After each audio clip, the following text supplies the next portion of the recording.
আচ্ছা, আমরা আসলে সংবাদ পেয়েছি যে এখানে মা আর ছেলেকে হত্যা করা হয়েছে। আমরা এখন আসলে এসেছি, আমরা জানতে পেরেছি যে এখানে বড় ভাই আর ছোটো ভাই, একজন প্রায় মাদক কারবারি আর একজন ভালো মানুষ। এই মাদক ব্যবসা বন্ধ করার বিষয়ে দুই ভাই হট্টা হয়ে যায়। তর্ক বিতর্কে এক পর্যায়ে মাদককারী বিল্লাল তার মাকে প্রথমে স্ট্যাপ করে, জমাজমি সময় বিরোধ আছে, তারপরে ভাইকে স্ট্যাপ করে সে পালিয়ে যায়। তার বউ সঙ্গে ছিল, তার বউকে আমরা আটক করেছি। আর বিষয়ে আমরা আইনগত ব্যবস্থা অবগত আছে। আমরা ঘাতকের প্রিন্সিপের ভালো না জানা যায়, এলাকা জানা যায় ঘাতকের প্রিন্সিপেরটা ভালো না আর কি, ভালো না। ভাইদের মধ্যে এটা নিয়ে দ্বন্দ্ব ছিল, দুই ভাইদের মধ্যে ভালো মন্দ নিয়ে দ্বন্দ্ব ছিল, তাদের মধ্যে জমি জমানের বিরোধ আছে।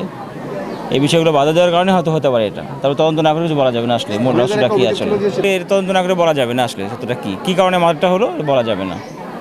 আমরা আসছি, আমরা লাশ উদ্ধার করেছি, আইনগত ব্যবস্থা গ্রহণ করবো। আমরা ঘাতকের স্ত্রীকে গ্রেপ্তার করেছি। আমরা জানা সে জড়িত ছিল নাকি জানা যায়, এখন দেখা যাক তদন্ত সাপেক্ষে বলা যাবে ঘটনাটা কী আসলে, কী কারণে মার্ডার হলো এটা।